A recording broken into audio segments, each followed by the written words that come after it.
Shaykh, from the first hadith, if someone believes that he has a certain stature in society, but sometimes we can find ourselves in compromising or situations and unbecoming situations.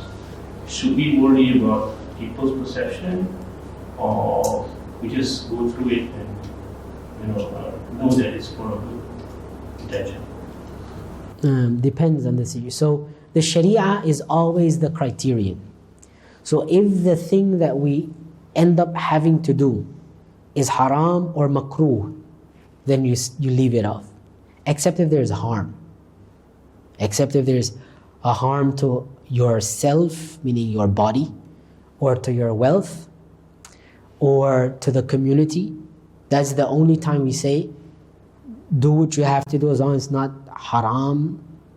And if it's makruh, or it is something haram, but not like a kaba'ir, and the opposite, the harms is going to outweigh doing that haram, then in those cases, you weigh it differently. But if there's no harm, if the only harm that comes back is that people look at you bad, then ignore that. لا يخاف في الله لومة لائم. He should not fear, as it comes to religion, the blame of anybody who has to blame. I don't know if that's what you were asking. So yeah, if it's haram, then no, you can't participate just because of your status.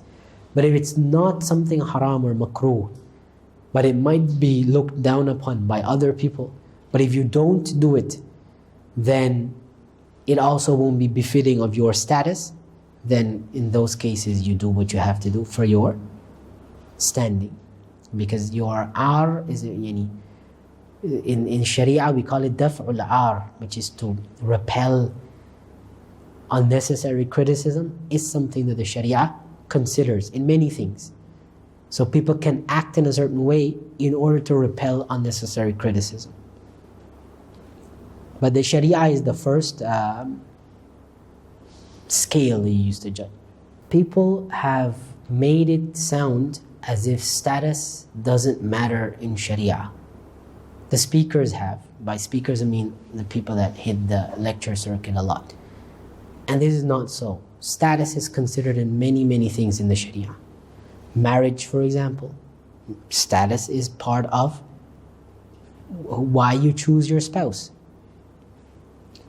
Because they need to be of equal status. And there's reasons for that in the Sharia. Status is a reason that somebody can receive zakah. If somebody is of a certain status, but can't find a job of that status, but he could find a different job who's lower than that, must he take that job? Or can he wait for a job that is fitting his status and get paid zakah in the meantime? According to the Shafi'i school, wait and get zakah. Because lowering your status is something that you might not rebound from. So for example, if somebody who's like a heart surgeon, one of the best heart surgeons in the world, can't find job in his location for a period of time, but there is an opening on a farm, or somebody says, oh, I have 6 horses, we drive around and we rent horse carts, you can do that. Must the guy do that and become a taxi driver, for example? Or can he wait for the heart surgeon job and then get zakah in the meantime? He can, according to the Shafi'i. That's just status. Why? Because lowering a person like that, person went through, it's also unfair. And the reason I'm not using the unfair argument because it's not shar'i, it's not fiqhi. But some people need that kind of argument just to settle their minds. It's unfair that a guy went through all that years of studying and really working hard to reach that level of qualification, and now you're going to tell him, oh, go in the workforce and work like the guy who all he did is get a license to drive a car. That's not everybody got a license to drive a car. How is it fair that we treat both of these people the same way? So a guy can get zakah because driving a taxi is just lower than his status. This is something that Sharia gave a consideration to. There are many other issues, but this idea, this blanket that people, it is correct that a person shouldn't seek recognition, shouldn't seek respect, shouldn't go about saying that I'm this and therefore everybody must treat. That's wrong. But it doesn't mean that somebody of a status should be lowered just because we have a sense of everybody should be treated equally. So, it matters. Yeah.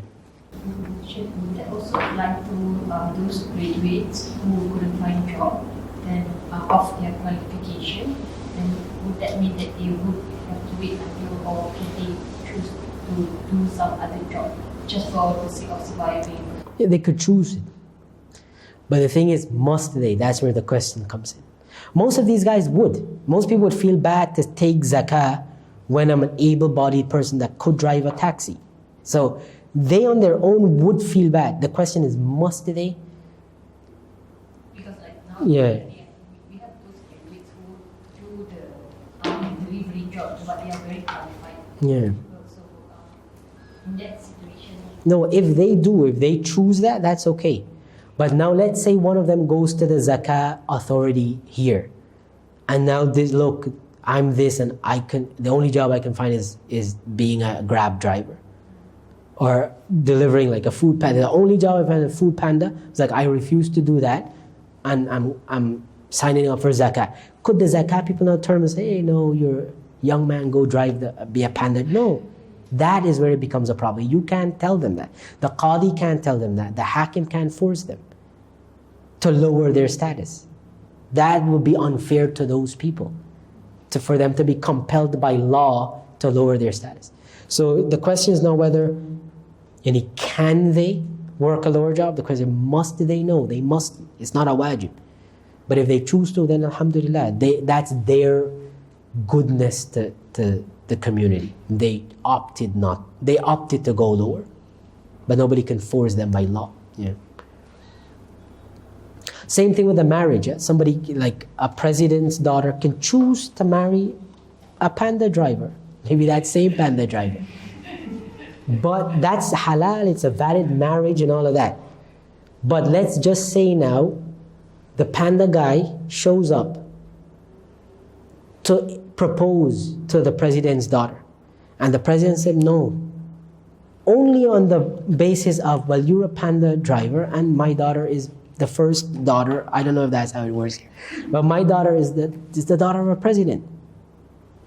Can anybody now get upset and say, these president this and that on Islam? It's not un-Islamic, it's very, very Islamic. Because there is, right? The daughter of an alim is not the same as the daughter of somebody else. So that matters. And anybody with some level of maturity can understand the problems that come in a marriage if the people are not equally matched. Because they have to deal with the families. When you show up to a gathering of only big wigs and somebody says, hey, what do you do? It's like, I'm a panda driver. You can feel bad. Like it messes with your psychology. And then you go back home and you feel like nothing. And then your wife want to know why you're silent for a month. Because I feel like a nothing among people who feel like they're everything. It can affect people. So the Sharia understands the psychology of people. So yeah, this idea of trying to wipe these elements out under some sort of modern wokeness is it's not Islamic. Yeah.